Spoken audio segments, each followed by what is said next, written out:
গল্পের নাম অন্তদহন। Writer DRM সোহাগ। পর্ব সংখ্যা 24। পেজ DRM সোহাগ হানি। চোখের পলকে পেরিয়েছে আরও 2 সপ্তাহ। সেদিন ডায়েরি পড়ার পর থেকে রিয়ার মতো চঞ্চল মেয়েটি ভীষণ শান্ত হয়ে গিয়েছে। সন্ধ্যা ও মলিন মুখে থাকে। সৌম্যর মাঝে মাঝে একটি দীর্ঘশ্বাস বেরিয়ে আসে, যেখানে মিশে আছে স্বল্প সময়ে কিছু পরিচিত রক্তের চেয়েও আপন মানুষদের হারিয়ে ফেলার আক্ষেপ। সৌম্য ধুলোমাখা গায়ে দুটো ইট পেতে বসে একটু জিরিয়ে নিচ্ছে। পরনে পুরনো একটি জিন্স প্যান্ট, যা হাঁটুর নিচ বরাবর গুটিয়ে রেখেছে। গায়ে একটি সেন্ডো গেঞ্জি। একটি চেক শার্ট খুলে ইটের উপর রেখেছে। হাতে পায়ে ইটের গুঁড়ো দিয়ে ভরা। বাড়ি করছে। সৌম্য অনেক খোঁজাখুঁজির পর এই কাজটি পেয়েছে আপাতত। 7 দিনের চুক্তিতে এক মিস্ত্রি হিসেবে কাজটি নিয়েছে। একজন লোকের ডাকে সৌম্য ক্লান্ত শরীরটা টেনে নিয়ে গেল মেশিনের দিকে। এরপর একটি পাত্র মাথায় নিয়ে এগিয়ে গেল।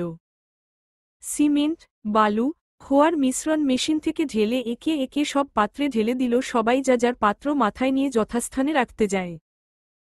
সৌম্য দীর্ঘশ্বাস ফেলে পাত্রটি মাথায় নিয়ে লোকগুলোর পিছু এগোয়। কাজ শেষ হতে হতে প্রায় বিকাল হয়ে এসেছে। সৌম্য পাইপের কাছে গিয়ে হাত মুখ ধুয়ে নিল। এরপর ইটের উপর রাখা তার চেক শার্টটি নিয়ে জড়িয়ে নেয়। শার্টের বেশ কয়েক জায়গায় ফুটো হয়ে গিয়েছে, যদিও বাইরে থেকে বোঝা যায় না, তবে খেয়াল করে দেখলে বোঝা যায়। সৌম্য সামনে না এগিয়ে চুপ করে দাঁড়িয়ে কিছু ভাবছে। গত 5টা মাস এত পরিমাণ কষ্ট করেছে, সৌম্যর মনে হয় হয়তো একজন ভিক্ষুকও তাদের চেয়ে ভালো থাকতে পারে। তার দুটো প্যান্ট আর দুটো শার্ট প্যান্ট দুটোর কত জায়গায় ফুটো তার হিসেব নেই। শার্ট কোচকাতে কোচকাতে গায়ে ছোট হয়। কিন্তু সৌম্যর নিজের জন্য খারাপ লাগে না। খারাপ লাগে তার বনুর জন্য। তার মতোই তার বনুর দুটো জামা দুটোর ছেঁড়া অংশগুলো সৌম্যর চোখে লাগে। তার পকেটে আছে 50 টাকা। এইখান থেকে টাকা পাবে 1 সপ্তাহ পর। একজন লোক সৌম্যর পাশে এসে দাঁড়ালে সৌম্য দোনম না করে 500 টাকা ধার চায়।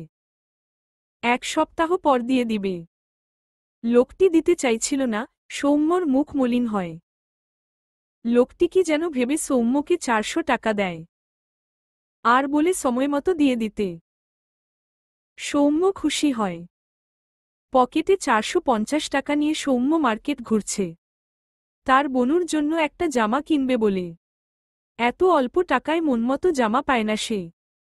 তবুও অনেক খুঁজে খুঁজে একটি গোল জামা পায়। 400 টাকা দাম। মার্কেট থেকে বেরিয়ে ফুটপাতের উপর বসা একজন লোকের কাছে জামাটি পেয়েছে। সৌম্য জামাটি নিয়ে নেয়।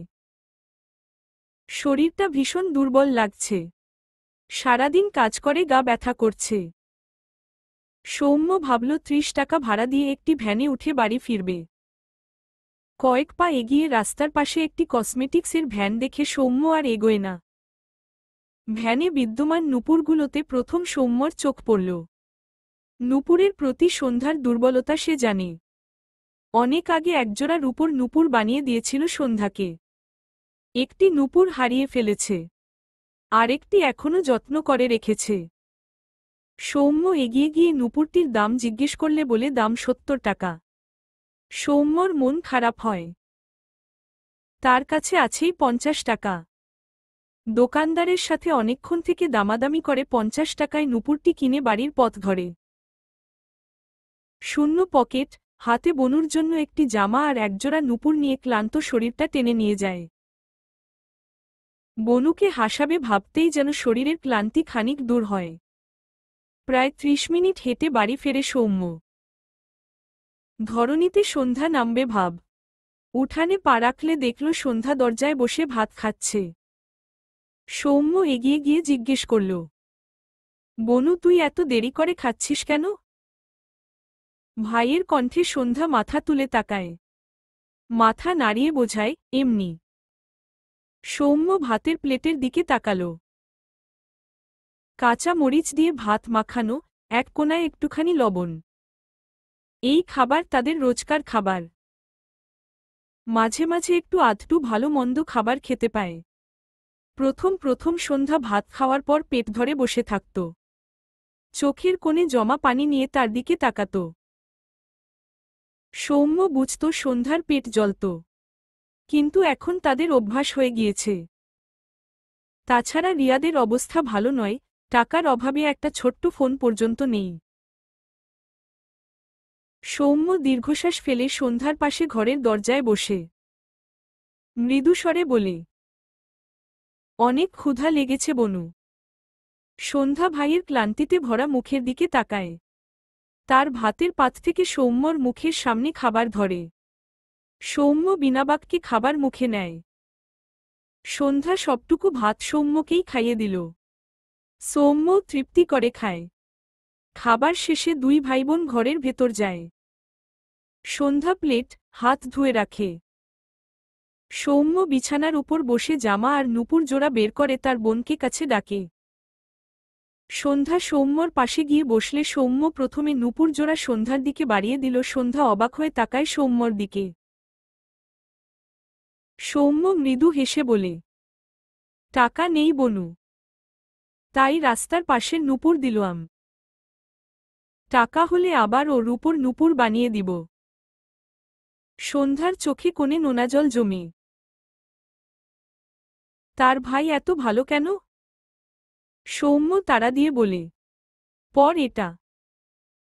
সন্ধ্যা সৌম্যর হাত থেকে নুপুর জোড়া নিয়ে তার দুপায়ে পড়ে নেয়। এরপর সৌম্যর দিকে তাকিয়ে মৃদু হাসে। সৌম্যও একটু হাসল। এরপর তার আনা জামাটি সন্ধ্যার দিকে বাড়িয়ে দিল। সন্ধ্যা আগের চেয়ে অবাক হয়। সৌম্য মলিন গলায় বলে, সরি বনু, অনেকদিন পর তোকে একটা জামা দিলাম। তোর দুটো জামাই ছিঁড়ে গিয়েছে, যেখানে কাজ পেয়েছি, কয়েকদিন পর টাকা পেলে আরেকটা কিনে দিব। সন্ধ্যা জানে সৌম্যর পকেটে 50 টাকা ছিল। সকালে সে দেখেছে। ইশারায় বোঝায়, টাকা কোথায় পেলে? সৌম্য উত্তর করে, যেখানে পাওয়ার পেয়েছি, তোকে এত ভাবতে হবে না। সন্ধ্যা তার ভাইয়ের দিকে চেয়ে আছে। শুধু তার জামা তো ছিঁড়েনি। তার ভাইয়ের শার্টগুলো ধোয়ার সময় সন্ধ্যা খুব দেখেছে সৌম্যর শার্ট প্যান্ট দুটোর অবস্থা। অথচ তার ভাই কই না কই দেখে টাকা নিয়ে শুধু তার জন্য জামা আর নুপুর এনেছে। না চাইতেও চোখের কোণে পানি জমল। সৌম্য এটা খেয়াল করে বোনের মনোভাব বুঝতে পারে। মৃদুস্বরে বলে, বনু, আমি তো বললাম কয়েকদিন পর টাকা পেলে তোর সাথে আমিও আমার জন্য কিছু কিনব। এবার একটু হাস। সন্ধ্যা ভাইয়ের কথায় জোরপূর্বক একটু হাসল। পেরিয়েছে 1 সপ্তাহ। সৌম্য গত সপ্তাহে চাকরির পরীক্ষা দেওয়ার জন্য ঢাকায় গিয়েছিল। মূলত এই কারণেই সৌম্যর পকেটে 1 টাকাও ছিল না। নয়তো 100-200 টাকা থাকত। আজ পরীক্ষার ফলাফল বেরিয়েছে। আর আনন্দের খবর, সৌম্যর চাকরিটা হয়ে গিয়েছে। ঢাকা ইসলামী ব্যাংকে এমটিও অফিসার পদে তার চাকরি হয়েছে। অ্যাকাউন্টিং নিয়ে ঢাকা ভার্সিটি থেকে পড়ার পর এই স্টেজ সৌম্যর জন্য একদম মানানসই। সৌম্যর চাকরি হওয়ায় সে যতটা খুশি হয়েছে, ততটাই মন খারাপ। সেই ঢাকা শহর, যেখানে তার ইরাবতীকে খুব বাজেভাবে ভেঙে দিয়ে এসেছিল। আচ্ছা, ইরাবতী কি তার কথা রেখে বিয়ে করে নিয়েছে? কথাটা ভাবতেই সৌম্যর বুকে চিনচিন ব্যথা করে উঠল। গলা শুকোয় আসল। চোখ বুজে বহু কষ্টে দুবার ঢোক গিলল।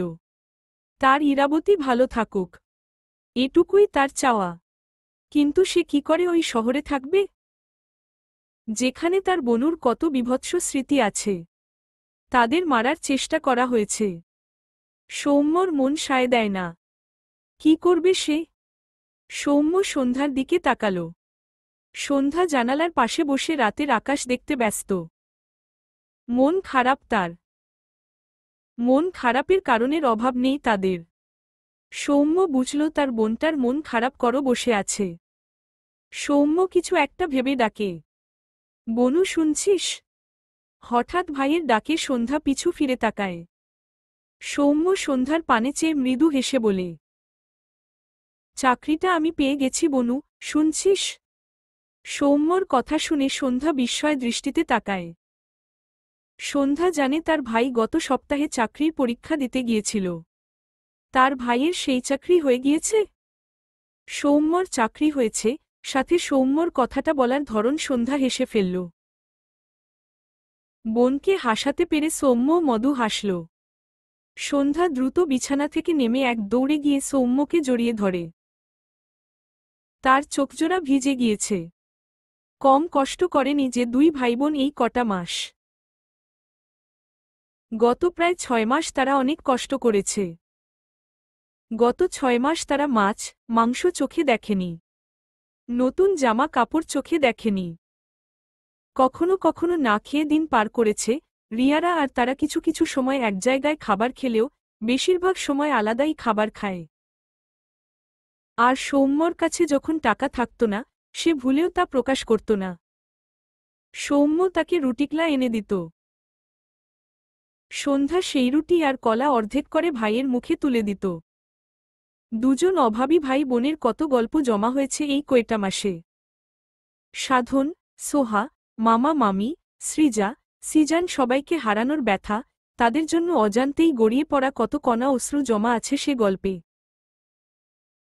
দুভাইবোনের মনের মানুষ, একজনের ইরাবতী, আরেকজনের শুভ্র পাঞ্জাবিওয়ালার শূন্যতায় কত শত যন্ত্রণা লুকিয়ে আছে সে গল্পে। সৌম্য বোনকে আগলে নেয়। চুলের উপর একটা চুমু খেয়ে মৃদুস্বরে বলে, চাকরিটা ঢাকায় হয়েছে। কথাটা শুনে সন্ধ্যা ছলছল দৃষ্টিতে তাকায়। সেই শহরে আবার তাকে যেতে হবে, যে শহর তাদের দুভাইবোনকে কষ্ট ছাড়া আর কিচ্ছু দেয়নি।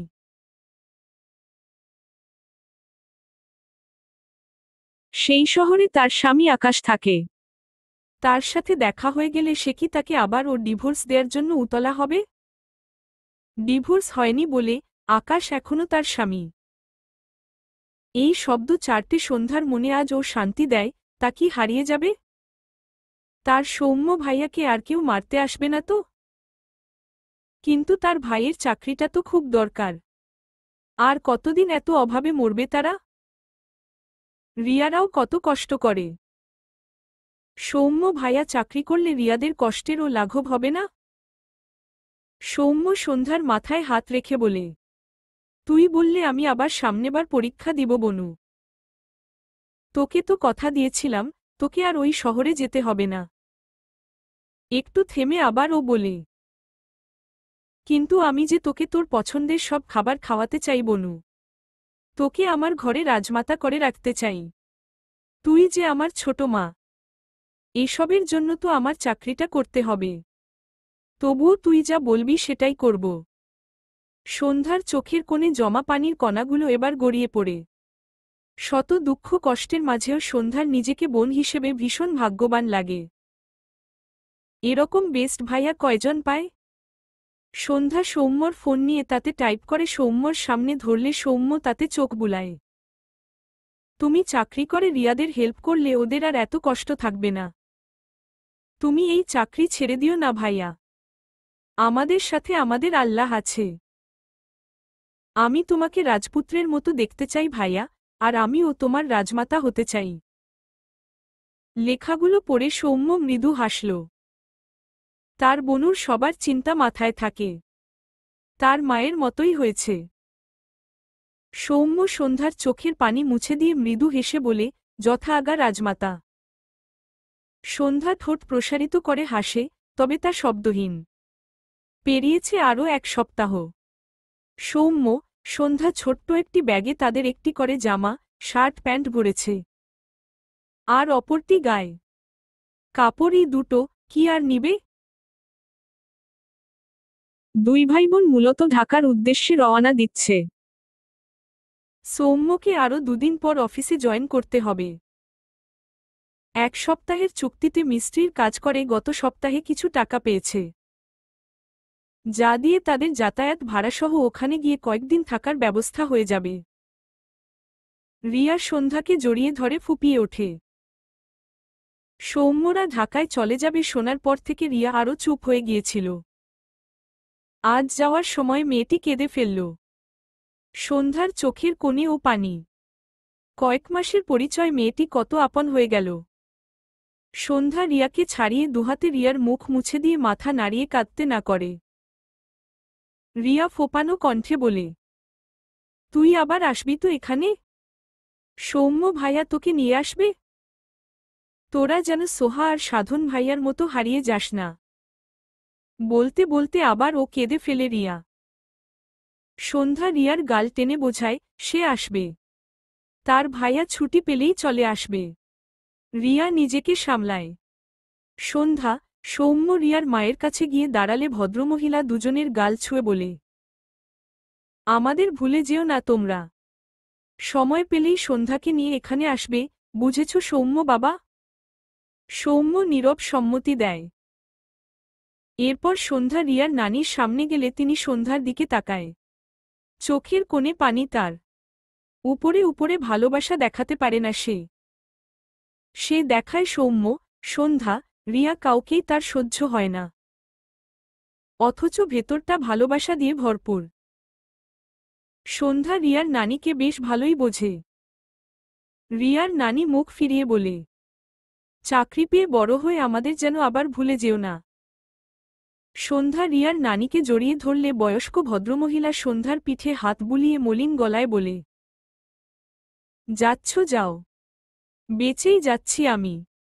সন্ধ্যা মৃদু হাসল। ইনি উল্টো কথা বলবে, অথচ কথায় কত আবেগ মেশানো।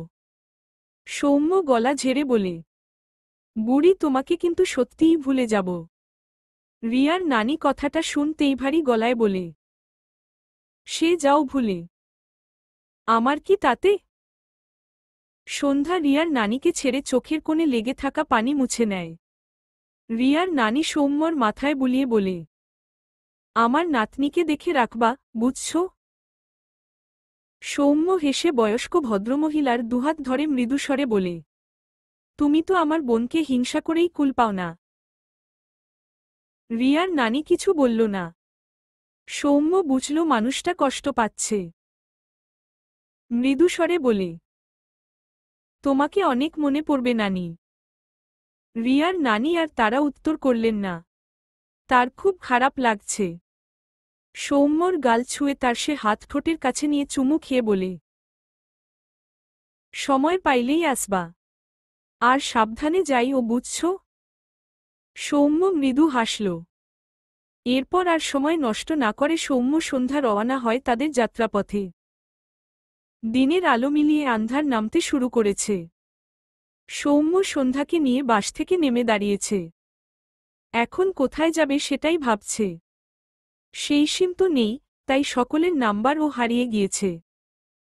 নাম্বার থাকলে রিহানকে একটা কল করলে আজকের রাতটা ম্যানেজ করে নেওয়া যেত। সৌম্য একটি সিএনজি নিয়ে উঠে বসে তার বনুকে পাশে নিয়ে।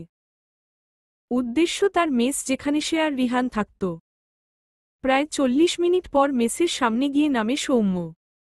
ভাড়া মিটিয়ে সন্ধ্যার হাত ধরে নামায়। পিছন থেকে পরিচিত কণ্ঠ ভেসে আসে, কে ওটা? সৌম্য। রিহানের কণ্ঠে। সৌম্য দ্রুত উল্টো ঘুরে দাঁড়ালে রিহান সৌম্যর চেহারা দেখে অবাক হয়। দ্রুত পায়ে এগিয়ে এসে সৌম্যকে জড়িয়ে ধরে। সৌম্য বা হাত রিহানের পিঠে রাখে। একটু পর রিহান সৌম্যকে ছেড়ে মলিন গলায় বলে, কোথায় হারিয়ে গিয়েছিলি? একটা খোঁজ দিলই না। কত ফোন দিয়েছি, অ্যাটলিস্ট তোর খোঁজটা আমাকে দিতে পারতি না সৌম্য?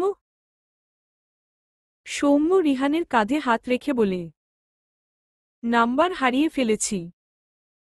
ছিলাম এক জায়গায়। চাকরি হলো বলে আবারও এই শহরে আসতে হলো। রিহান অবাক হয়ে বলে, ইসলামী ব্যাংকের অফিসার, ঠিক বললাম তো? সৌম্য মৃদু হাসল। রিহান সৌম্যর সাথে হাত মিলিয়ে বলে, সেইম টু ইউ ব্রো।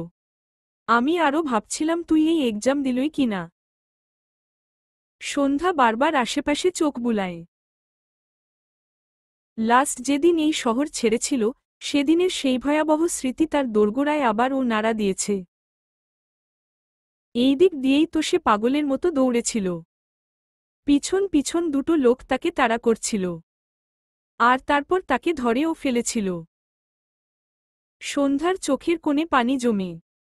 নিঃশ্বাস ভারী হয়ে আসে। সৌম্যর সাথে সিটিয়ে দাঁড়ায়। সৌম্য ডান হাতে সন্ধ্যাকে আগলে নিয়ে বলে, কি হয়েছে বনু?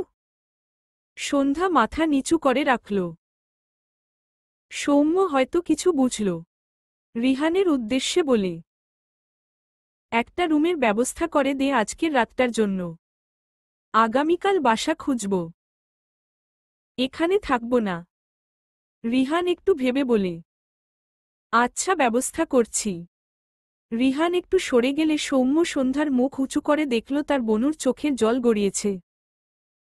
সৌম্য ঢোক গিলল। সে এই জন্যই এই শহরে আসতে চায়নি কখনো। নিজেকে সামলে সন্ধ্যাকে জড়িয়ে ধরে মৃদুস্বরে বলে, আমাকে ক্ষমা করবি না বনু? এই দেখ কথা দিচ্ছি, আমি থাকতে তোর গায়ে আর একটা আঁচও লাগতে দিব না। আগের কথা ভুলে যা বনু। তুই না আমার স্ট্রং বনু। সন্ধ্যা চোখ নামিয়ে রেখে নিঃশব্দে চোখের পানি ফেলে। সৌম্য আকাশপানে একবার তাকায়। এরপর দীর্ঘশ্বাস ফেলে বলে, জানিস বনু, ইরাবতীর হয়তো বিয়ে হয়ে গিয়েছে। কথাটা শুনতেই সন্ধ্যা যেন ঝটকা খেল। মাথা তুলে বিস্ময় দৃষ্টিতে তাকায় সৌম্যর দিকে। ইরাকে সে খুব ভালো করে চেনে। সৌম্য বাড়ি গেলে সন্ধ্যা ইরার সাথে ভিডিও কলে কথা বলত। ইরা সন্ধ্যাকে লুকিয়ে চুরিয়ে বলত সে সৌম্যকে কত ভালোবাসে। সন্ধ্যা যেন সৌম্যকে একটু মানায়। সৌম্য তো তার বনুর কথা ফেলে না। সন্ধ্যা ইরার কথামতো একদিন সৌম্যকে লিখে বলেছিল ইরার ব্যাপারে, বলেছিল সে ভাবি হিসেবে চায় ইরাকে। সৌম্য তাকে এক রামধমক দিয়েছিল সেদিন। একটু পর আবার তাকে বুঝিয়েছিল, ইরা অনেক বড় ঘরের মেয়ে। তার সাথে ইরার যাবে না। সন্ধ্যা বুঝেছিল। সে ভাইয়ের সাথে দ্বিমত করেনি। তার ভাই মিথ্যা তো বলেনি। কিন্তু সন্ধ্যা এটাও বুঝেছিল, সৌম্য ইরা আপুকে ভালোবাসে। সৌম্য যে তাকে মা ডাকে। মায়ের চোখ ফাঁকি দেয়া যায়? সৌম্য সন্ধ্যার চোখ ফাঁকি দিতে পারেনি। তবে ইরা আপু সৌম্যকে খুব ভালোবাসত। সন্ধ্যার খুব খারাপ লাগত। কিন্তু ইরা আপু অন্যকে বিয়ে করে নেয়ার মানুষ না। তার ভাইয়ের জন্য কত অপেক্ষা করেছে। আজ ভাইয়ের মুখে এমন কথা শুনে শক পেয়েছে মেয়েটা। সৌম্য একটু হেসে সন্ধ্যার চোখের পানি মুছে দেয়। ইরার কথা সে তার বনুকে বলত না। কিন্তু সন্ধ্যার মন অন্যদিকে ঘুরিয়ে নিতে কথাটি বলল। সন্ধ্যার বিস্ময় চাহনি দেখে সৌম্য মৃদুস্বরে বলে, আমার তুই ছাড়া কেউ নেই বনু। আমার ছোট মাকে কষ্ট দিস না। এই কথাটা রাখবি না? সন্ধ্যা মলিন মুখে তার ভাইকে দেখল। নিজেকে সামলে বোঝালো সে আর কাঁদবে না। সৌম্য চাতক পাখির ন্যায় আন্ধার শহরে চোখ বুলায়। তার কষ্ট হয়, সত্যিই কি তার ইরাবতী বিয়ে করে নিয়েছে? সন্ধ্যা সৌম্যর বাহুতে মাথা ঠেকিয়ে মলিন মুখে চেয়ে রয়। এই শহরে আকাশ আছে। কথাটা ভাবতেই সন্ধ্যার মন উতলা হয়। কোথায় আছে সেই মানুষটা? কেমন আছে? তাকে কি ভুলে গেছে? প্রশ্নগুলো একে একে মনে আসলো, মন ভার হয় সন্ধ্যার। রিহান সৌম্যকে তার এক পরিচিত মেয়ে ফ্রেন্ডের বাসায় সৌম্যদের যেতে বলে। এখানে মেসে রুম তো ফাঁকা নেই। তাই সৌম্যকে চাইলে ও রাখতে পারল না। তাছাড়া সৌম্য তার বোনকে একা রাখবে না। এরপর সৌম্য তার বোনকে নিয়ে রিহানের দেয়া ঠিকানায় চলে যায়। পরদিন সৌম্য সন্ধ্যাকে নিয়ে সকাল সকাল বাড়িটি থেকে বেরিয়ে আসে। রিহানের মেয়ে ফ্রেন্ড আর তার বোন, অর্থাৎ তারা দুবোন। ছোট বোন লামিয়া প্রায় সন্ধ্যার বয়সী। মেয়েটি সন্ধ্যার সাথে এক রাতেই খুব সুন্দর মিশে গিয়েছে। মেয়েটি সৌম্যকে সন্ধ্যাকে রেখে যেতে বললেও সৌম্য রাজি হয়নি। সে তার বোনকে নিয়ে এক চুল পরিমাণ ও রিস্ক নিতে চায় না আর। সৌম্যর কাছে কয়েক হাজার টাকা আছে। সে এই টাকাগুলো খরচ না করে রেখেছিল এখানে এসে থাকার মতো একটি বাসা নিবে বলে, যেখানে ভালো পরিবেশ আছে, আছে তার বোনের নিরাপত্তা। ক্লান্ত সন্ধ্যাকে নিয়ে সৌম্য সারাদিন খুঁজে খুঁজে একটি বাসা পেয়ে যায়। সন্ধ্যাকে নিয়ে মাঝে মাঝে কোথাও বসে জিরিয়ে নিয়েছে, তবে সন্ধ্যার হাত 1 সেকেন্ডের জন্য ও ছেড়ে দেয়নি। বিকালের শেষভাগে বাসা পেয়ে সৌম্যর কাছে যা টাকা ছিল তা অ্যাডভান্স হিসেবে দিয়ে বাসায় উঠে পড়ে। রিহানের থেকে কিছু টাকা ধার নিয়ে সৌম্য প্রয়োজনীয় কিছু জিনিসপত্র কিনে এনেছে সাথে, যা দিয়ে মোটামুটি তারা দুভাইবোন জীবন ধারণ করতে পারবে। সময় কারো জন্য থেমে থাকে না, সে তার নিজ গতিতে চলে যায়। সেভাবেই একদিন করে পেরিয়েছে প্রায় 5 মাস। সৌম্য সন্ধ্যাকে নিয়ে একটি ভালো মানের ফ্ল্যাটে থাকে এখন। সিলেট থেকে ফেরার 2 দিন পর সৌম্য অফিসে জয়েন করে। সৌম্যদের বেতন মাসের মাঝামাঝি সময় দেয়া হয়। সেক্ষেত্রে সৌম্য তার অফিসে জয়েন করার 15 দিনের মাথায় বেতন পেয়ে যায়। এরপর ধীরে ধীরে সৌম্য, সন্ধ্যা আর 5টা শহুরে মানুষের মতো একটুখানি সুখের দেখা পায়, অভাবকে মারিয়ে জীবনটাতে একটুখানি রঙের ছোঁয়া লাগাতে পারে। 3 মাসের মাথায় সৌম্য সন্ধ্যাকে একটি প্রাইভেট কলেজে ভর্তি করে দেয়। সন্ধ্যা ক্লাস 10 পর্যন্ত পড়েছিল। তার গ্রুপ ছিল আর্টস। কলেজে একই গ্রুপে ভর্তি হয় সন্ধ্যা। সন্ধ্যা তার ঘরের বেলকনিতে দাঁড়িয়ে আছে। ফজর নামাজ পড়ে বেলকনিতে এসে দাঁড়িয়েছে। পুরনো দিনের কিছু স্মৃতিচারণ করছিল। তার মনে পড়ে সেদিনের কথা, যেদিন সৌম্য প্রথম মাসের বেতন 48,000 টাকা পায়। সে টাকাটি উঠিয়ে সবার আগে বাড়ি ফিরে সন্ধ্যাকে জড়িয়ে ধরেছিল। সন্ধ্যা দরজায় দাঁড়িয়ে তোবদা খেয়ে দাঁড়িয়েছিল। সৌম্য কিছুক্ষণ পর সন্ধ্যাকে ছেড়ে ভাঙা গলায় বলেছিল, বনু, তোর সকল ইচ্ছে করার চাবি পেয়েছি। এবার এক এক করে সব তালা খুলে ফেলব। সন্ধ্যা সৌম্যর কথার অর্থ বুঝতে না পেরে বোকাচোখে তাকিয়েছিল। সৌম্যর চোখের কোণে পানি দেখে সন্ধ্যা সৌম্যর গালে হাত দিয়ে বোঝায়, কি হয়েছে ভাইয়া? এরপর সৌম্য সন্ধ্যাকে তার বেতন দেখায়। সন্ধ্যা ভাইয়ের দিকে ছলছল দৃষ্টিতে তাকিয়েছিল। তখন সে নিজেই তার ভাইকে জড়িয়ে ফুঁপিয়ে উঠেছিল। সন্ধ্যার পরনে তখনও একটি ছেঁড়া জামা ছিল। হাঁড়িতে ছিল মোটা চালের ভাত আর 2টো মরিচ পোড়া, যা সন্ধ্যা কিছুক্ষণ আগেই মেঝেতে সাজিয়ে রেখেছিল তার আর তার ভাইয়ের জন্য। এমন ঘরে যখন একটুখানি সুখের প্রদীপ জ্বলে ওঠে, তখন সেই সুখটুকুকে সাদরে গ্রহণ করার জন্য চোখের জলই হয়তো সবচেয়ে শান্তির। কথাগুলো ভেবে সন্ধ্যা একটু হাসল। আজও চোখের কোণে পানি জমেছে। সন্ধ্যা ডান হাতে নোনাজলটুকু মুছে নেয়। আকাশপানে দৃষ্টি রাখে। আকাশে সাদা মেঘের ভেলা ছোটাছুটি করছে। এই বিশাল আকাশের নিচে তার মনের কোঠায় তার এক ব্যক্তিগত আকাশও আছে, যে তার শুভ্র পাঞ্জাবিওয়ালা। শুধু তারই। সেই মানুষটা তো তাকে নিয়ে ভাবে না, আর সে ভুলতেই পারে না। এই যে ভাবল একটু, তাতেই চোখজোড়া ঝাপসা হল। সন্ধ্যার অবচেতন মন বলে ওঠে, ইস, মানুষটা যদি আমাকে একটুখানি মনে রাখত, একটুখানি চাইত। কথাটা ভেবে নিজেরই উপর সন্ধ্যা বিদ্রূপ হাসল। তার নিজেকে আয়নায় দেখা উচিত। কেন সে আকাশের মতো সুদর্শন মানুষকে নিয়ে ভাবে? ভেতর থেকে উত্তর আসে, মন যে কারো কথা শোনে না, তাই তো ভাবে। সন্ধ্যা ডানহাতে চোখের কোণের জমায়েত নোনাপানি মুছে নেয়। এরপর তার ঘরে আসে। ঘড়িতে সময় দেখল 9টা পেরিয়েছে। সৌম্যর অফিস আছে, তার ও কলেজ আছে। সন্ধ্যা তার ভাইয়ের ঘরে গিয়ে দেখল সৌম্য এখন ও ঘুমে বিভোর। ফজর নামা পড়ে ঘুমানোর অভ্যাস সৌম্যর। সন্ধ্যা এগিয়ে গিয়ে সৌম্যর পায়ের কাছে গিয়ে দাঁড়ায়। মিটিমিটি হেসে সৌম্যর দুপায়ের তলায় কাতুকুতু দেয়। সৌম্য ঘুমের ঘোরে বিরক্ত হয়ে নড়েচড়ে আবার ও ঘুমায়। সন্ধ্যা আবার ও একই কাজ করলে সৌম্য এবার দ্রুত উঠে বসে রেগে বলে, থাপ্পড় খাবি বনু, ডেইলি এভাবে আমার ঘুমের 12টা বাজাস। অন্যভাবেও তো ডাকা যায়। সন্ধ্যা ঝাঁকি দিয়ে ওঠে। মুখ ফুলিয়ে তাকায় সৌম্যর দিকে।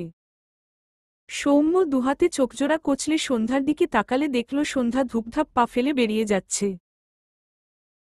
সৌম্য অসহায় চোখে তাকায়। বিড়বিড় করল, ইস, রাগ করে গেল। এরপর সৌম্য একেবারে রেডি হয়ে ঘর থেকে বেরিয়ে নাস্তা করে নেয়।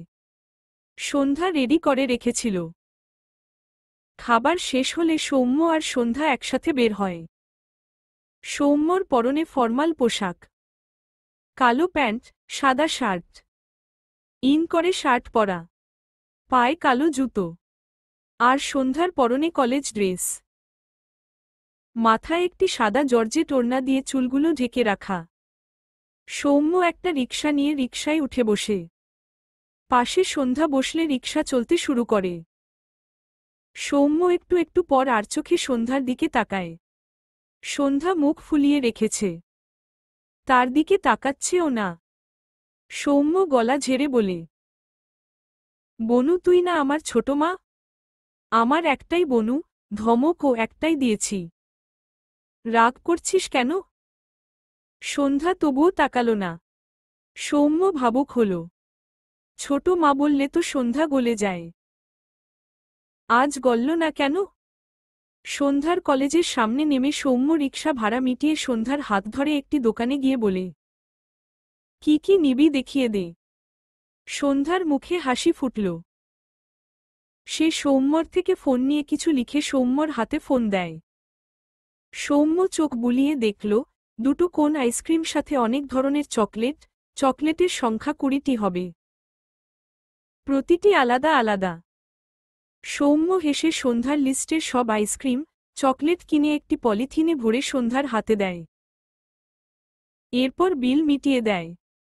সন্ধ্যা হেসে তার ভাইকে ইশারায় ধন্যবাদ দিল। সৌম্য চোখ ছোট ছোট করে বলে, চকলেট পেয়ে আমাকে মনে পড়ল? কি লোভী হয়ে গেলি রে বনু তুই। সন্ধ্যা রেগে তাকায়। সৌম্য হাসল, কিছু বলল না। সন্ধ্যার হাত ধরে কলেজ গেইটের ভেতর ঢুকিয়ে দিয়ে মৃদুস্বরে বলে, গেইটের ভেতর থেকে একদম বের হবি না, আমি দ্রুত নিতে আসব। এরপর সৌম্য সামনে গিয়ে একটি রিকশা নিয়ে তার অফিসের উদ্দেশ্যে রওনা হয়। এখান থেকে খুব বেশি দূরে নয় তার অফিস। বেশ কিছুক্ষণ পর রিকশা থেকে নেমে ভাড়া মিটিয়ে অফিসের সামনে বেশ অনেকটা সময় দাঁড়িয়ে থাকে সৌম্য। হাতঘড়িতে একবার সময় দেখল, এখনও 15 মিনিট সময় আছে। হাতঘড়ির দিকে অনেকক্ষণ চেয়ে রইল সৌম্য। তার ইরাবতী তাকে একটি ঘড়ি কিনে দিয়েছিল। ঘড়িটি নষ্ট হয়ে গিয়েছিল, কিন্তু সৌম্য সেই ঘড়ি ফেলে দেয়নি। তার কাছে যত্ন করে রেখেছিল। কিন্তু ঘড়িটি তার কিছু প্রিয় মানুষের সাথে সাথে পুড়ে ছাই হয়ে গিয়েছে। সৌম্য দীর্ঘশ্বাস ফেলল। তার ইরাবতী হারিয়ে গেল। বছর হতে চলল, ইরাবতী ও তার খোঁজ করে না, সে ও তার ইরাবতীর জন্য শুধু দীর্ঘশ্বাস ফেলে। এরপর সৌম্য উল্টো ঘুরে ইরার মাকে দেখে থমকে দাঁড়ায়। ইরার মা ছলছল দৃষ্টিতে তাকিয়ে আছে সৌম্যর দিকে। গালে হাত দিয়ে জিজ্ঞেস করে, কেমন আছো বাবা? সৌম্য ঢোক গিলে। ইরার মা জিজ্ঞেস করে, তোমার বোন সন্ধ্যা কেমন আছে বাবা? সৌম্য কথা বলতে পারছে না। চাইছে কথা বলতে, কিন্তু তার কথা বের হচ্ছে না। তবুও বহু কষ্টে বলে, ভালো। ইরার মা মলিন গলায় বলে, তুমি আর সন্ধ্যা বেঁচে আছো জানলে ইরার বাবা হয়তো আজ বেঁচে থাকত। সৌম্য বিস্ময় চোখে তাকায়। ইরার বাবা বেঁচে নেই? আর ইরা, সে কেমন আছে? আর তাদের সাথে ইরার বাবার বেঁচে থাকার কি সম্পর্ক? ইরার মা মলিন গলায় বলে, 10 মাস আগের কথা ভুলতে পারি না বাবা। সেদিন রাতে ইরার বাবা ইরাকে এসে বলল, বিয়ের প্রস্তুতি নিতে, তুমি নাকি বিয়ে করে নিয়েছ, সেই ছবি ও আমার ইরা মাকে দেখালো। তুমি তো জানো বাবা, আমার মেয়েটা তোমার জন্য কত পাগল ছিল। আমি মা হয়ে আমার মায়ের কত পাগলামি দেখলাম। কিন্তু মেয়েটাকে প্রশ্রয় দেয়ার সাহস ছিল না। তোমার আর এক মেয়ের বিয়ের ছবি দেখে আমার ইরা অজ্ঞান হয়ে পড়ে গেল। মুখটা কেমন বেঁকে গেল। তাড়াতাড়ি করে মেয়েটাকে হসপিটাল নিয়ে গেলাম। কথাগুলো বলে ভদ্রমহিলা থামে। তার কথা জড়িয়ে আসছে। সৌম্য ঢোক গিলে থেমে থেমে বলে, ইরাবতীর কি হয়েছিল আন্টি? ইরার মা ঝাপসা চোখে চেয়ে বলে, ধৈর্য ধর বাবা। সব বলতেই তো আসলাম। একটু থেমে আবার ও বলে, ইরার বাবারা 3 বোন, 1 ভাই। ইরার বাবা ছিল সবার বড়। আর তোমার মা জ্যোৎস্না ছিল সবার ছোট। সবচেয়ে ছোট বোন জ্যোৎস্না ছিল ইরার বাবার কলিজার টুকরো। সৌম্য বিস্ময় দৃষ্টিতে তাকা ইরার মায়ের দিকে। সে তো তাদের কোনো আত্মীয়দের চেনে না। আদৌ ও কেউ আছে কি না সেটা ও জানত না। ইরার বাবা তার মামা? কিভাবে সম্ভব? ইরার মায়ের কথায় সৌম্য কথা বলার ভাষা হারিয়ে ফেলে। ইরার মা আবার ও বলেন, আমার বিয়ের পরের দিন তোমার মা তোমার বাবার সাথে পালিয়ে যায়। ইরার বাবাদের খুব দাপট আগে থেকেই। তোমার বাবাকে হাতের কাছে পেলে হয়তো ইরার বাবা নিজ হাতেই জবাই করে ফেলত। তোমার মা বড় ভাইয়ের ভয় কই যে হারালো কে জানে। অনেক খুঁজে ও তোমার বাবা মাকে খুঁজে পায়নি ইরার বাবা। খোঁজ কখনো থামায়নি। তার কথা, সে যেদিন তার বোন আর বোনজামাইকে কাছে কাছে সেদিন দুটোকে জবাই করে নদীতে ভাসিয়ে দিয়ে আসবে। মানুষটার কঠোরতা দেখে আমি ও ভাবতাম সে কখনো তোমার মা বাবাকে খুঁজে না পাক। হয়তো তাদের খুঁজে পেলে সত্যিই মেরে ফেলবে। আমরা ইরার খবর পাওয়ার জন্য হসপিটালে বসেছিলাম। তখন হঠাৎ ইরার বাবার ফোনে কল আসলো। সে ফোন উঠায়। কথা বলতে পারছিল না ঠিক করে। ফোন লাউডে দিল। ওপাশ থেকে কেউ একজন বলল, আপনার ছোট বোন জ্যোৎস্না আজ থেকে প্রায় 8 বছর আগে মারা গেছে। আর তার 2টো ছেলে মেয়ে। আপনি যাদের মারতে লোক পাঠিয়েছেন তারাই, নাম সৌম্য আর সন্ধ্যা। ইরার বাবা রেগে বলে, কি বাজে কথা বলছ? আমার বোন কিভাবে মারা গিয়েছে? আর ওর সন্তান ছিল? ওপাশ থেকে বলে, ছিল। আমি ভালোভাবে খোঁজ নিয়েই বলছি স্যার। 100% শিওর। কথাগুলো শুনে ইরার বাবা স্তব্ধ হয়ে যায়। এরপর ইরার বাবা আকাশের বাবাকে কল করে ভাঙা গলায় বলে, সাইফ, সন্ধ্যা, সৌম্য আমার বোনের ছেলে মেয়ে। ওরা জ্যোৎস্নার মেয়ে সাইফ। আকাশের বাবা বলেন, সেটা তো আমি অনেক আগে থেকেই জানি। ইরার বাবা বিস্ময় কণ্ঠে বলে, জানো মানে? ওই লোকদের না করে দাও। আমার বোন আর নেই। ওর 2টো প্রাণের গায়ে যেন আঁচ না লাগে। আকাশের বাবার উত্তর, আঁচ লাগবে না, শুধু মরবে ও। চিন্তা করো না। ইরার বাবা রেগে বলে, ওদের কিছু হলে তোমাকে আমি জবাই করব সাইফ। আকাশের বাবা ও রেগে কল কেটে দেয়। তখনই ভেতর থেকে ডাক্তার জানায়, ইরা স্ট্রোক করেছে। অবস্থা খুব খারাপ। এই খবর শুনে আমরা দিশেহারা হয়ে গেলাম। এর কয়েক ঘন্টা পর ডক্টর জানায়, আমার মেয়ে কোমায় চলে গিয়েছে। ইরার বাবা এত কঠোর হয়ে ও মেয়েটার জন্য হাউমাউ করে কাঁদল হসপিটালে বসে। বারবার বলছিল, তার জন্য মেয়ের এই অবস্থা। আমাকে বলছিল, ইরাকে বলতে, সৌম্যর বিয়ে হয়নি। সে মিথ্যা বলেছে। কিন্তু ইরা তো আমাদের কারো কথা শোনে না। এরপর ইরার বাবার ফোনে 2টো ছবি পাঠায় আকাশের বাবা। একটি ছবি ছিল তোমার। পেটে চাকু মারা অবস্থায় রাস্তায় পড়েছিলে তুমি। আরেকটি ছিল সন্ধ্যার। মেয়েটির উপর একটি লোক ছিল। ছবি দুটো দেখে ইরার বাবা দুহাতে মাথার চুল টেনে কাঁদতে কাঁদতে বলছিল, আমার বোন আর নেই। আমার বোনের 2টো প্রাণকে আমি মেরে ফেললাম। আমার ইরা মা। কথাগুলো বলতে বলতেই মানুষটা হার্ট অ্যাটাক করে ওখানেই পড়ে ওখানেই মারা গেল। বোনের শোক, বোনের ছেলে মেয়ের শোক একসাথে সামাল দিতে পারল না সে। চলে গেল ওপারে। স্বাভাবিক থাকতে মানুষটা তার বোন, ইরা আর তোমাদের প্রতি কতই না কঠোর ছিল। অথচ সেদিন এই মানুষগুলোর জন্য এই মানুষটা শেষ নিঃশ্বাস ত্যাগ করল। কথাগুলো বলে ইরার মা থামলেন। চোখের পানিতে ভদ্রমহিলার হিজাব ভিজে গিয়েছে। সৌম্য স্তব্ধ চোখে তাকিয়ে রইল ইরার মায়ের দিকে। চোখ দুটো অসম্ভব লাল। বহু কষ্টে কাপা গলায় উচ্চারণ করল, ই রা বর্তি। ইরার মা হিজাবের কোণা দিয়ে চোখ মুছে ভারী গলায় বলেন, আমার ইরা মা আমায় আর ডাকে না বাবা। ও তো তোমার শোক কাটাতেই পারল না। আজ ওর জ্ঞান ফেরেনি। আমার মেয়েটা কি আর কোনোদিন ও আমাকে ডাকবে না? কথাগুলো বলতে গিয়ে ইরার মা নিজেকে সামলাতে পারেন না। সৌম্যর পুরো শরীরটা ভূমিকম্পের ন্যায় কেঁপে উঠল। তার ইরাবতীকে যেদিন কাঁদিয়ে রেখে এসেছিল, তারপরের দিন তার জন্যই তার ইরাবতী একেবারে ঘুমিয়ে গেল। সে তো তার ইরাবতীকে ভালো থাকতে দেখতে চেয়েছিল। কিন্তু এটা কি হয়ে গেল? সৌম্যর ভেতরটা গলা কাটা মির্গির ন্যায় ছটফটিয়ে উঠল। সৌম্য ইরার মায়ের দিকে তাকিয়ে কিছু বলতে চায়, তার আগে ইরার মা বলে, ইরার বাবা মারা যাওয়ার পর থেকে আমি ইরাকে নিয়ে আমার বাবার বাড়ি সিলেট গিয়ে থাকি। আজ ঢাকায় আসলাম ইরাকে ডক্টর দেখাতে। মেয়েটার একটু উন্নতি হয় না। এটুকু বলে ইরার মা রাস্তার ওপাশে আঙুল দিয়ে দেখিয়ে বলে, ওই অ্যাম্বুলেন্সে আমার ইরা আছে বাবা। সৌম্য সাথে সাথে তাকালো অ্যাম্বুলেন্সটির দিকে। সে 1 সেকেন্ডও দাঁড়াল না। ব্যস্ত রাস্তাটি ব্যস্ত পায়ে দৌড়ে পার হয়ে গেল।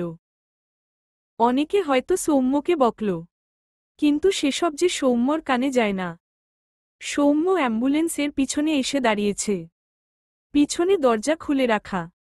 ডান পাশের সিটটায় ইরা লম্বা হয়ে শুয়ে আছে। সৌম্যর চোখে ইরার ফর্সা দুপা আটকায়। সৌম্য নিঃশ্বাস নিতে পারছে না। মনে হচ্ছে এই পৃথিবীতে অক্সিজেনের বড্ড অভাব। বা হাতে নিজের গলা নিজেই চেপে ধরল। অ্যাম্বুলেন্সের অপর পাশে ইরার মামাতো ভাই বসা ছিল। বয়স 21 বছর। ছেলেটি সৌম্যকে দেখে অবাক হয়। সৌম্যকে তারা সবাই চেনে। যার জন্য তাদের বোনের এই অবস্থা, তাকে চিনবে না? ছবিতে দেখেছিল। ছেলেটি ভেতর থেকে বেরিয়ে এসে ইরার মায়ের পাশে দাঁড়ায়। সৌম্য ডান হাতে অ্যাম্বুলেন্স আঁকড়ে ধরল। চোখ দুটো ভীষণ ঝাপসা ঠেকে। সৌম্য তার কাপা দেহ টেনে তোলে। অ্যাম্বুলেন্সের ভেতরে গিয়ে ইরার মাথার কাছে বসে পড়ে। মুহূর্তেই সৌম্যর দুচোখ ফেটে জল গড়িয়ে পড়ে। ইরার মুখে অক্সিজেন মাস্ক লাগানো। কি নিশ্চিন্তে ঘুমিয়ে আছে সে। সৌম্য ইরার ডান হাত তার ডান হাতে আঁকড়ে ধরে। বা হাত ইরার কপালে রেখে ভাঙা গলায় ডাকে, ইরাবতী। কথাটা বলতে গিয়ে সৌম্য ফুপিয়ে ওঠে। যেন কোনো বাচ্চা নিজের আবদার পূরণ না হওয়ায় কাঁদছে। ইরার ডান হাত সৌম্য নিজের কপালে ঠেকিয়ে ভাঙা গলায় বলে, ইরাবতী এভাবে থাকিস না। আমার ভীষণ কষ্ট হচ্ছে তোকে এভাবে দেখতে। উঠে পড় ইরাবতী। আমি আর তোকে ছেড়ে কোথাও যাব না। একবার কথা বল, ইরাবতী। কথাগুলো বলতে বলতে নিঃশব্দে চোখের পানি ফেলে সৌম্য। যে ইরাবতী সৌম্যর একবার তাকানোতেই প্রাণ ভরে হাসত। আজ তাকে সৌম্য কত ডাকছে, কিন্তু ইরাবতী তার সৌম্যর ডাকে একটুও সাড়া দেয় না। একটুখানি চোখ মেলে তাকায় না। কেমন নিস্তব্ধ হয়ে পড়ে আছে তার ইরাবতী। সৌম্যর মনে হচ্ছে তার বুকের সব হাড় একসাথে করে কেউ গুড়িয়ে দিচ্ছে। গলায় শক্ত কিছু বেঁধেছে যেন। বিড়বিড়িয়ে করুণ কণ্ঠে ডাকল, ইরাবতী। সৌম্য সন্ধ্যাকে রেখে যাওয়ার পর সন্ধ্যা লামিয়ার জন্য গেইটের সামনে দাঁড়িয়ে অপেক্ষা করছিল। লামিয়া ডাকলে সন্ধ্যা আবার ও গেইট থেকে বাইরে বেরিয়ে আসে। লামিয়া সন্ধ্যার সাথে একই ক্লাসে পড়ে। সৌম্য আর সন্ধ্যা প্রথম রাত লামিয়াদের বাসায়ই ছিল। সেখান থেকে পরিচিত, কলেজে এসে দুজনের মাঝে ভালো একটি ফ্রেন্ডশিপ হয়ে গিয়েছে। লামিয়া সন্ধ্যার হাত ধরে একটি দোকানে যায়। সে সন্ধ্যার মতোই আইসক্রিম চকলেট খাওয়া পাবলিক। সন্ধ্যা মূলত লামিয়ার থেকেই এই অভ্যাস পেয়েছে। প্রথম প্রথম বাচ্চাদের মতো সৌম্যকে দোকানে টেনে নিয়ে যেত। এখন সৌম্য নিজে থেকেই কিনে দেয়। লামিয়া তার পছন্দ অনুযায়ী আইসক্রিম, চকলেট কিনে আবার ও কলেজ গেইটের দিকে যায়। তখনই কলেজের সামনে আকাশ গাড়ি সাইড করে। গাড়ির ভেতর থেকে আকাশ আর শিমু নেমে দাঁড়ায়। শিমু ছোট করে বলে, আকাশ ভাইয়া আমাকে নিতে আসবা? আকাশ ছোট করে করে বলে, হুম। শিমু কলেজ গেইটের ভেতরে চলে গেলে আকাশ গেইটের পাশে উল্টো ঘুরে দাঁড়ায়। পরনে সাদা পাঞ্জাবি, সাদা গ্যাবার্ডিন প্যান্ট। পাঞ্জাবির হাতা ছেড়ে দেয়া। গোটাতে ভালো লাগে না তার। মন মেজাজ ভালো না থাকলে এসব কিছুই ভালো লাগে না। এই ব্যস্ত শহরে এত এত মানুষের ভিড়ে তার সন্ধ্যামালতী ছাড়া সে ভীষণ একা। তার জীবনের রং তার সন্ধ্যামালতী, যে হারিয়ে গিয়েছে। কেউ কল করাই পাঞ্জাবির পকেট থেকে ফোন বের করে কলে কথা বলায় ব্যস্ত হয় আকাশ। সন্ধ্যা, লামিয়া আকাশকে পাশ করে যাচ্ছিল। হঠাৎ একটি মেয়ের সাথে ধাক্কা খেয়ে সন্ধ্যার হাত থেকে দুটো আইসক্রিম মাটিতে পড়ে যায়। আইসক্রিম দুটো পড়েছে একদম আকাশের পায়ের কাছে। সন্ধ্যা কোনোদিকে তাকায়নি। দ্রুত নিচু হয়ে আইসক্রিম দুটো তুলতে নেয়। আকাশ কথা বলতে বলতে পা এদিক ওদিক করলে তখনই তার বাম পা এসে পড়ে আইসক্রিম দুটোর উপর। কোন আইসক্রিম দুটো একদম চ্যাপ্টা হয়ে ভেতর থেকে বেরিয়ে এসেছে। সন্ধ্যা চোখ বড় বড় করে তাকায়। সে খাবে বলে আইসক্রিম দুটো ব্যাগ থেকে বের করে হাতে নিয়েছিল। আর এই লোক তার আইসক্রিম দুটো পুরো ইল্লা লিল্লাহ করে দিল। সন্ধ্যার ভীষণ রাগ হল। তার মুখের খাবার কেড়ে নিল। আকাশের মনে হল তার পায়ের নিচে কিছু পড়ে গলে গেল। সে কথা বলা থামিয়ে মাথা নিচু করে তাকায়। তখনই সন্ধ্যা রাগে ডান হাতে আকাশের পায়ের গিরার উপর অংশে প্যান্টের উপরেই খামচে ধরে। আকাশ অবাক হয়। দ্রুত তার পা ঝাড়া মেরে সরিয়ে কিছু বলার আগেই সন্ধ্যা দ্রুত উল্টো ঘুরে দৌড় দেয়। আকাশ ডান হাত বাড়িয়ে মেয়েটির ব্যাগ টেনে তার সামনে দাঁড় করাতে চেয়েছিল, কিন্তু মেয়েটির পিঠের ব্যাগের বদলে হাতে চলে এসেছে সন্ধ্যার জর্জেট ওড়না। সন্ধ্যা এক সেকেন্ডের জন্য থেমে গিয়ে ভয় পেয়ে আবার ও দৌড়ে কলেজ গেটের ভেতরে প্রবেশ করে। আকাশ বিস্ময় চোখে তাকায়। ব্যাপারটা কি হল? আশেপাশে সবাই আর চোখে আকাশের দিকে তাকাচ্ছে। আকাশ অস্বস্তিতে পড়ে গেল। সকলের দৃষ্টি দেখে মনে হচ্ছে সে জনসম্মুখে কলেজের মেয়ের ইজ্জত নিয়ে টানাটানি করছে। ভাগ্যিস মুখে মাস্ক আছে, নয়তো আজকের হেডলাইন হতো ঢাকা উত্তর মহানগরের সভাপতি লুইচ্চা। আকাশ দৃষ্টি নিচু করল, দেখল দুটো আইসক্রিম গলে বেরিয়ে এসেছে। মেয়েটির উপর আকাশের ভীষণ রাগ হল। দুটো আইসক্রিম নষ্ট হয়েছে। সে না হয় চারটে কিনে ক্ষতিপূরণ দিয়ে দিত। কিন্তু এই কলেজ পড়ুয়া বাচ্চা মেয়ের এসব কি ধরনের অসভ্যতামি? মেয়েটিকে কোনোভাবে ধরতে পারলে আগে ঠাটিয়ে একটা থাপ্পড় মেরে ভদ্রতা শেখাত। হাতের ওড়না দূরে ছুঁড়ে ফেলে বড় বড় পা ফেলে গাড়িতে উঠে জায়গাটি প্রস্থান করে আকাশ। লামিয়া সন্ধ্যাকে খুঁজছে। এই বলদি দৌড়ে কই লুকালো? সে তো আকাশকে চিনতে পেরেছে। অর্থাৎ আকাশ যে উত্তরার সভাপতি এটা চিনতে পেরেছে। চেনার কারণ এই কলেজে শিমুর ভাই আকাশ সভাপতি এটা মোটামুটি অনেকেই জানে। সে দোকান থেকে আইসক্রিম, চকলেট কেনার সময় আকাশ আর শিমুকে দেখেছিল। তাই আকাশের মুখ না দেখেও বুঝেছে এটা শিমুর ভাই সভাপতি। আর এই সন্ধ্যা কয়েকদিন হলো এসে না চিনে না জেনে কি করে ফেলল এটা? আশেপাশে খুঁজতে খুঁজতে দেখল সন্ধ্যা একটি গাছের আড়ালে দাঁড়িয়ে আছে। সন্ধ্যা আড়ালে দাঁড়িয়ে আছে তার ওড়না না থাকায়। মাথায় কাপড় ছাড়া সে কারো সামনে যায় না। এখন সেটাই তো তার কাছে নেই। লামিয়া সন্ধ্যার সামনে গিয়ে দাঁড়িয়ে রেগে বলে, তুই কি পাগল? কি করলি ওটা? চিনিস ওই লোককে? সন্ধ্যা অসহায় মুখে দুদিকে মাথা নাড়ায়, অর্থাৎ সে চেনে না। লামিয়া কপালে একটা থাপ্পড় মেরে বলে, উনি এই উত্তরার সভাপতি। তোর এই কলেজে আর পড়া হবে না। বিদায় নেয়ার জন্য প্রস্তুত হো। সন্ধ্যা চোখ বড় বড় করে তাকায়। তার ঘাম ছুটছে। তার ভুলের জন্য এখন তাকে কলেজ ছাড়তে হবে? সৌম্য ভাইয়া শুনলে খুব কষ্ট পাবে। এখন সে কি করবে? চলবে ইনশাআল্লাহ।